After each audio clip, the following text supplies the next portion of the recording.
Vamos continuar as funções do rim. Então, a quarta função, receber e controlar a recepção do Ti do ar. Então, a regra do Ti do rim, ela é descendente e segura embaixo, né? E o que que esse Ti do rim está levando para baixo? O Ti que está recebendo do ar.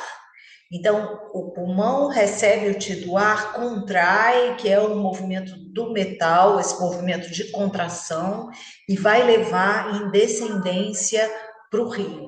E o rim segura e mantém o Ti.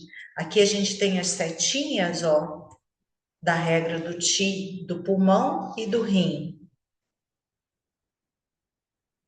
Ó, apareceram as setinhas. Então, pulmão contrai e leva para baixo, o rim leva para baixo e segura.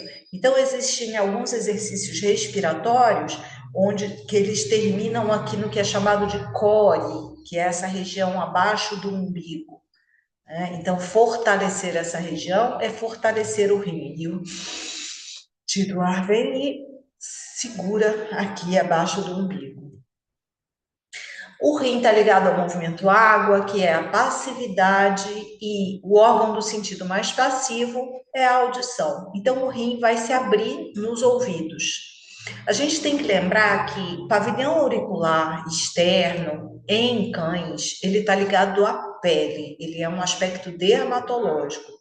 Agora, a otite, que a gente considera como otite média, otite interna, elas, na medicina chinesa, elas são uma doença de rim, tá? As alterações dermatológicas, eu trouxe um exemplo de patologia aqui para ilustrar. As alterações dermatológicas, elas vão estar ligadas a vários zanfo. Então, não é porque tem otite que tem problema no rim, ok? No cão, por causa da otite externa estar vinculada à derme. Então, falando então da audição, passividade, movimento água, rim. Sexto aspecto, o rim ele vai se manifestar no cabelo. Então, a força de um indivíduo, a sua essência Jing, ela está expressa nos cabelos.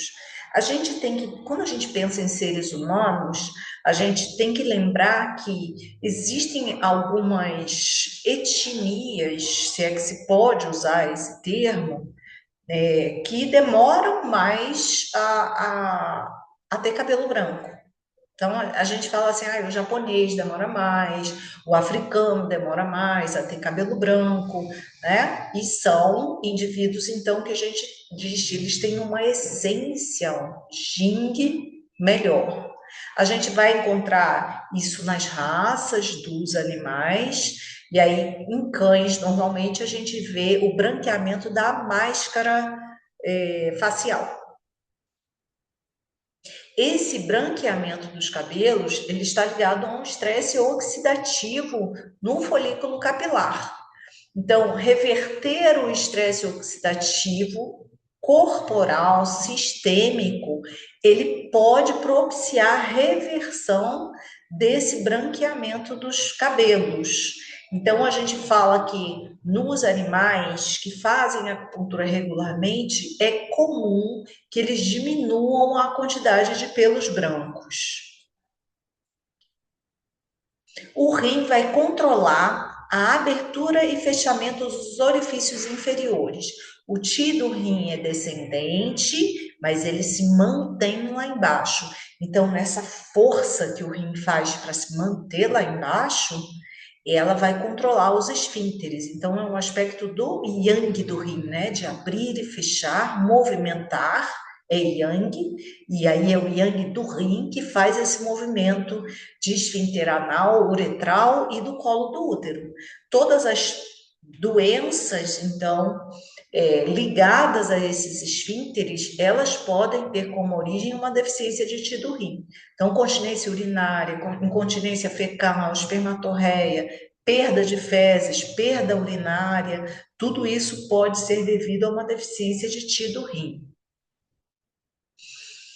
Lembrando que no animalzinho jovem, o animalzinho jovem, cachorrinho novinho, que se agita e faz xixi de alegria, a gente tem uma falta de ajuste no eixo água-fogo. Mas isso é uma imaturidade do eixo água-fogo. A água não consegue apagar o fogo. E aí a água fica fraca e é como se ele entrasse numa deficiência de ti transitória. E aí o esfíncter abre. Mas isso é esperado num animalzinho jovem, imaturo. Isso não pode acontecer num animal mais velho. Então, um animal mais velho que urina de alegria ou um animal mais velho que urina de medo, este indivíduo tem uma deficiência de ti do rim e precisa ser tratado. O rim é a residência do espírito da vontade, zi, é a persistência.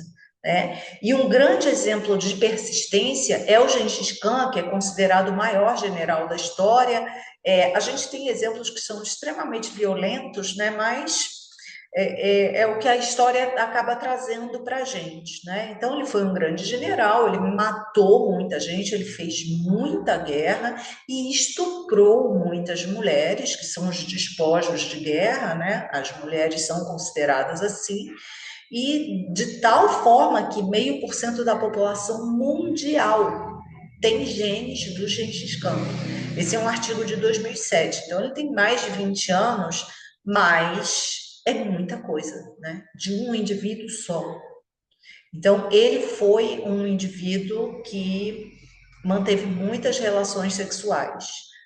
Tanto que ele queria ser longevo, porque ele foi muito amado pela população da Mongólia. Ele uniu as tribos mongóis, então ele é amado e até hoje ele é reverenciado, né? E ele queria viver mais para trazer esse benefício para a população dele, em detrimento do resto do mundo, que ele estava matando, estuprando, mas é assim, né? E aí ele consultou um monge taoísta, fez esse monge taoísta viajar 5.000 quilômetros para esse monge contar para ele o segredo da longevidade. E o monge taoísta falou: olha, a primeira coisa que você tem que fazer é economizar, resguardar o seu ti do rim e o seu jing, sua essência jing. E no ato sexual, quando o homem libera esperma, ele está perdendo sua essência jing. Aí o Gengis Khan falou assim: ai, não, isso aí é demais para mim. Então ele não seguiu essa orientação do monge taoísta, tá? Mas ele é considerado o maior general da história. Ele venceu a China por persistência, não foi por força. Então, esse espírito da vontade dele é muito forte. Ele cercou a muralha dos portões principais da muralha da China e não deixava o alimento entrar. Ele pegava todo o alimento, levava para o exército dele. E os chineses foram morrendo de fome dentro da muralha da China, as pessoas começaram a morrer de fome, e alguns chineses começaram a comer esses cadáveres, e eles acharam que isso era muito aviltante, assim, que isso diminuía muito eles. E eles acabaram abrindo o portão para o Gengis Khan entrar. Então, essa é um grande exemplo de persistência, né?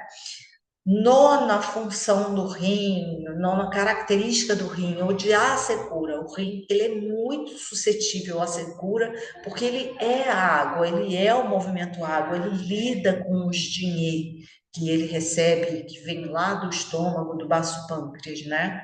Então, ele é muito fragilizado frente à secura. E a gente sabe disso porque a gente sabe que quando o animal está hipovolêmico, a gente tem medo de lesão renal, né? E lembrar que uma boa fonte de dinheiro é o alimento natural, o alimento cru é uma boa fonte de dinheiro, né? A gente não pode ser radical.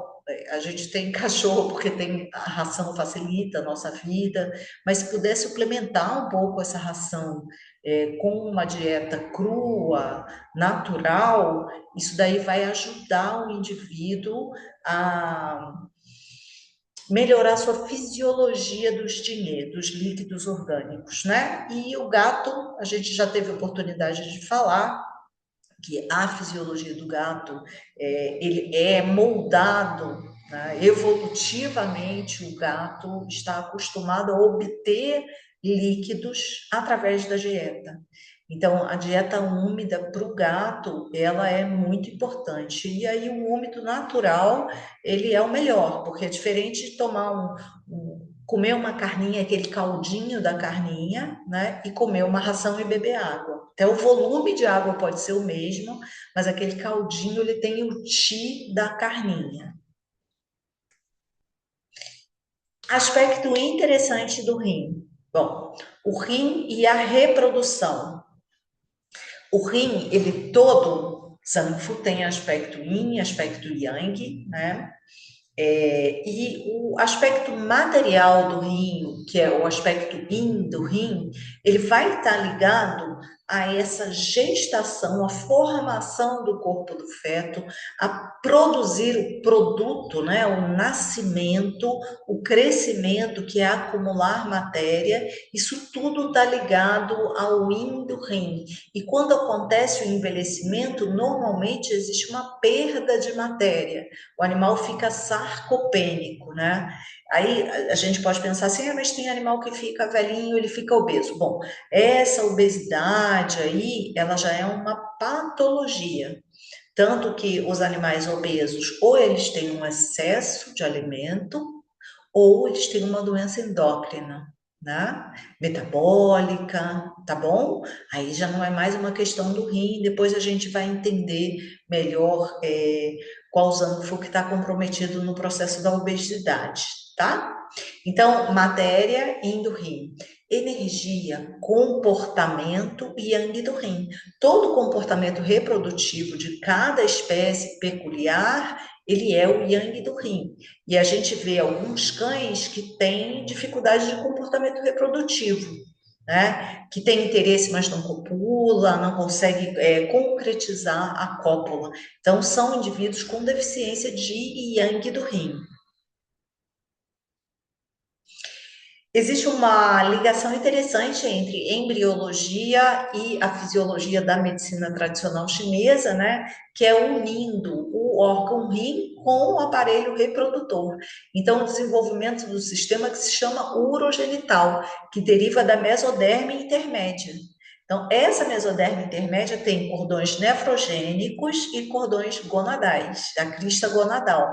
Aí o nefrogênico ele forma o sistema urinário e a crista gonadal vai originar as gônadas.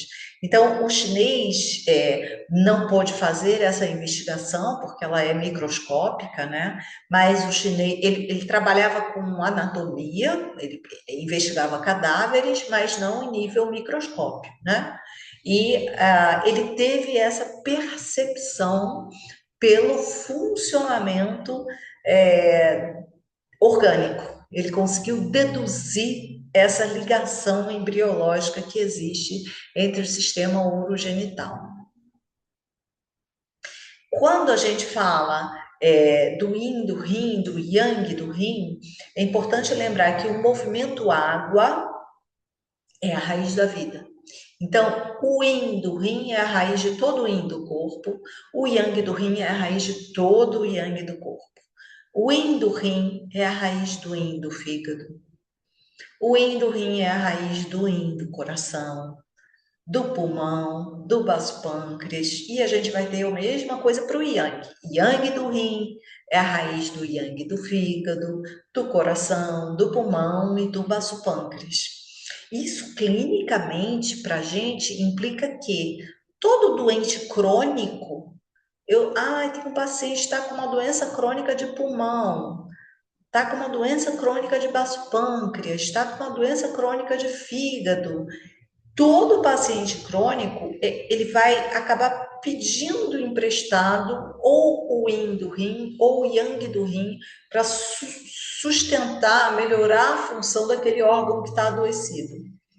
Então, via de regra, pacientes crônicos que fazem acupuntura, a gente acaba estimulando pontos de rim para fortalecer esse animal.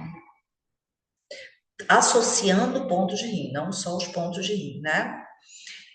Lembrando, quando a gente fala da dinâmica do yin yang na doença, lá nas primeiras aulas lá do módulo 1, a gente tem calor vazio, calor verdadeiro, frio vazio, frio verdadeiro.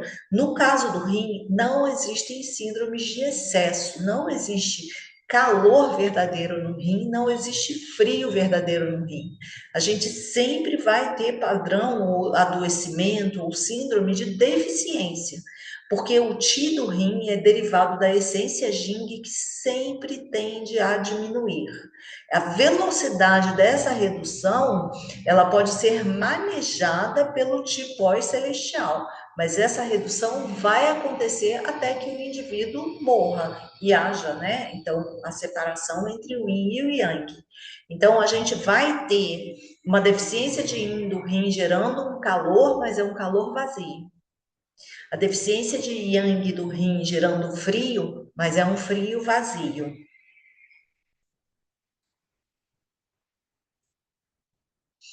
Na medicina chinesa existe o conceito de portão da vitalidade. Esse é um conceito bastante filosófico. Na prática clínica, a gente entende que existe uma área do corpo onde essa vitalidade ela está instalada. Eu já falei do core, né, que é aqui embaixo do umbigo, e aqui na região posterior também vai ser a loja do rim, o portão da vitalidade.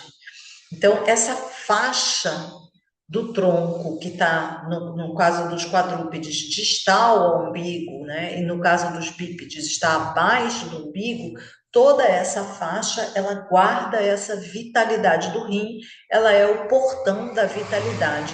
E especificamente, a gente vai ter o ponto VG4, que está localizado entre L2 e L3, na linha sagital dorsal, que é a linha mediana dorsal, né? Ali o chinês fala, olha, aqui é o portão da vitalidade.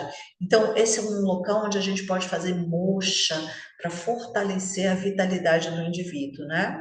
O chinês diz que existem os dois rins e que o portão da vitalidade está entre eles. Então, está entre L2 e L3, né? E que o portão da vitalidade é o sistema água-fogo e a residência do yin e do yang, o mar da essência e determina a vida e a morte.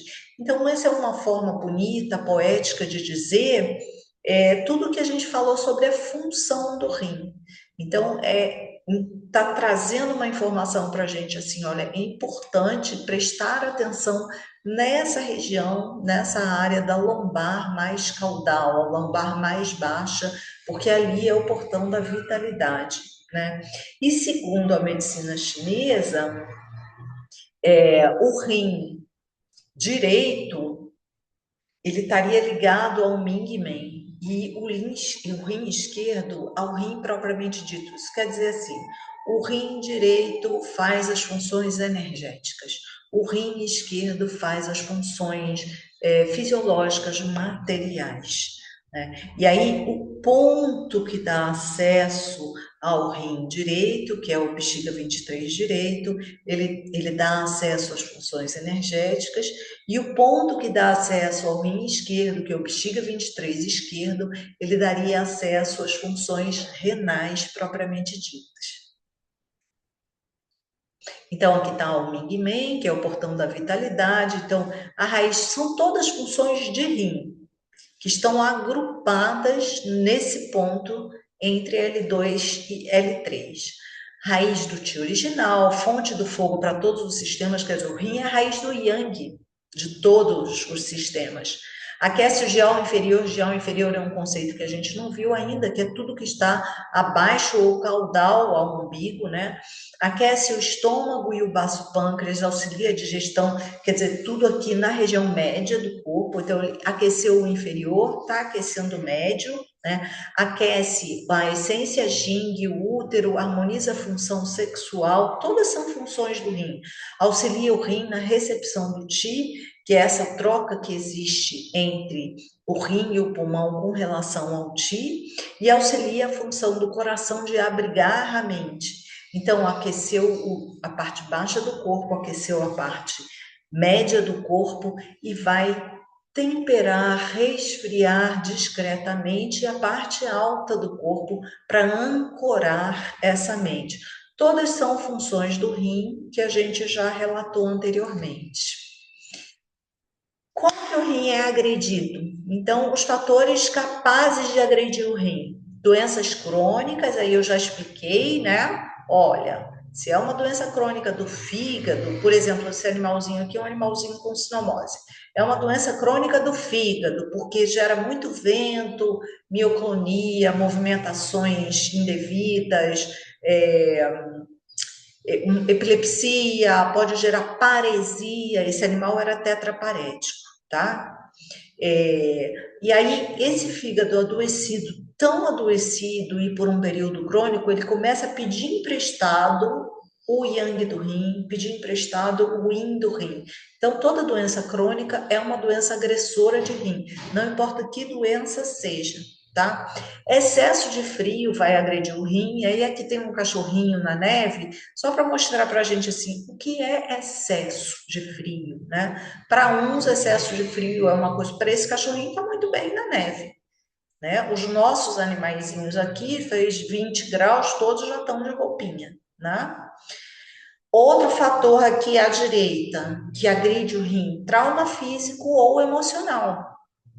Qualquer trauma, foi atropelado, recebeu uma paulada, foi agredido por outro animal, tá? Então, traumas físicos, traumas emocionais, então a gente não separa o que é material do não material, lembra disso, né? Então, trauma físico ou emocional, ele vai agredir o rim. Tá? É uma coisa muito forte, muito repentina, pedindo uma resposta muito grande do corpo, e quem dá essa resposta é o rim, né? A luta ou fuga vem do rim, né?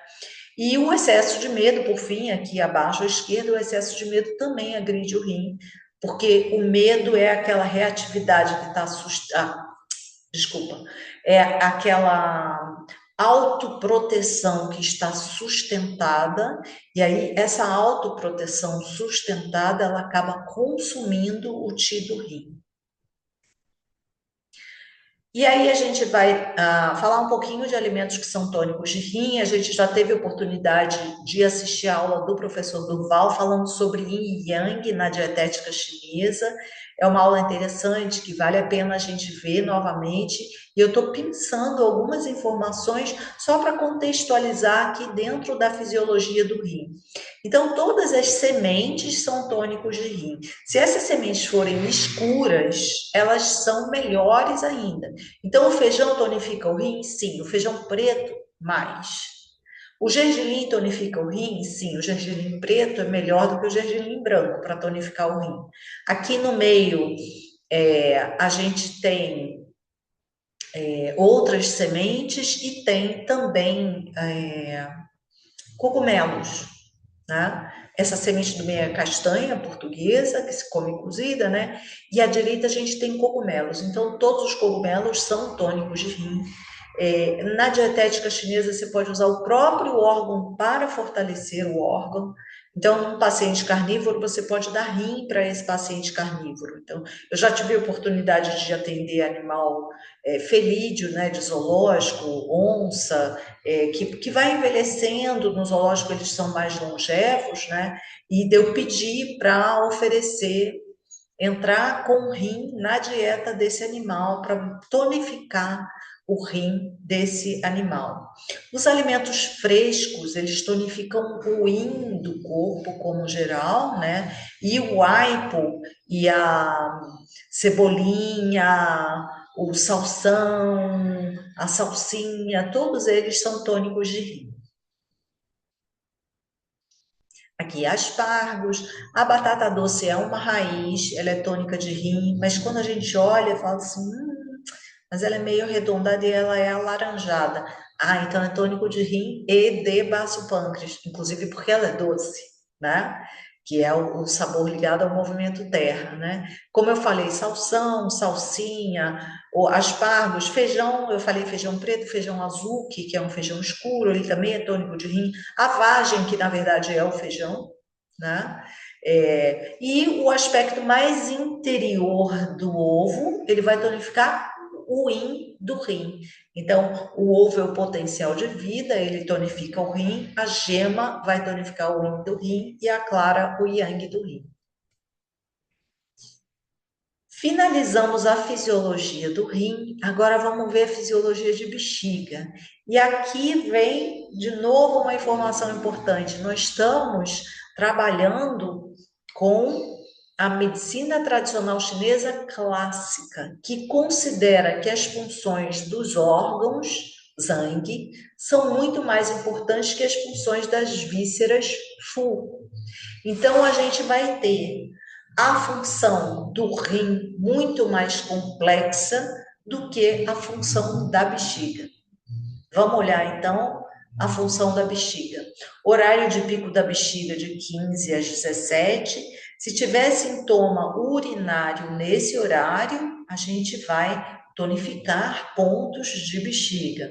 Se tiver um outro sintoma, um cansaço, alguma coisa neste horário, como é uma víscera e que normalmente tem uma importância menor, a gente pode olhar lá para o oposto, que aqui vai dar, ó, de 3 às 5 da manhã, porque aqui é de 3 às 5 da tarde, né?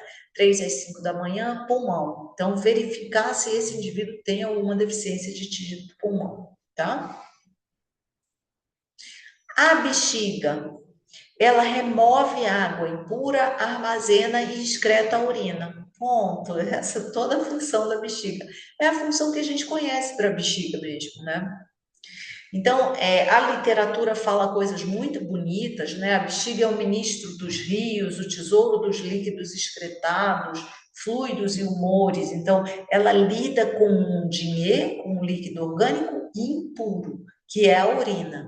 E a sua função está associada à eliminação desse refúgio, né? Isso que tem que ser excretado. Ela enche, mas não pode permanecer repleta. Então, ela tem que se esvaziar. Porque uma bexiga que fica cheia o tempo inteiro, o que que acontece? Esse indivíduo fica predisposto à infecção. Esse indivíduo está com uma retenção, que não deve acontecer, porque o yang do rim tem que abrir e fechar esses esfínteres, né? Então, a bexiga, ela precisa se esvaziar, ela precisa encher e ela precisa esvaziar, porque isso é yang, né? O rim fica quieto, a bexiga se mexe, macroscopicamente falando, né? Então, essa é a função da bexiga, ponto. Existe uma relação muito íntima entre rim e bexiga. Então, um apoia o outro, o rim faz a filtração glomerular, reabsorção tubular, né? E o líquido, então, formado, que é a urina, ele vai ser armazenado temporariamente na bexiga. Então, eles são acoplados, que fica, onde é muito fácil para a gente entender o porquê deles serem acoplados. Acoplado é o parzinho do movimento, acoplado do movimento água, rim e bexiga, né? E na teoria da medicina chinesa, a gente fala que o rim leva os dinhe, ou fluido corpóreo puro, para o alto. Lembra aquela relação entre rim e pulmão? O pulmão capta o ti do ar, leva esse ti para o rim e o rim segura esse ti. E com relação aos dinhe, que são os líquidos orgânicos, o rim que rege os dinhe, rege os líquidos orgânicos, impulsiona esses líquidos para cima para que o pulmão faça uma dispersão desses líquidos, né? Então, o rim leva o fluido corpóreo ou o dinhe puro para o alto. E a bexiga leva o fluido corpóreo túrbido ou dinhe que precisa ser excretado, leva ele para baixo. Ok? Muito obrigada. Aqui a gente termina a fisiologia do rim. Até o próximo vídeo.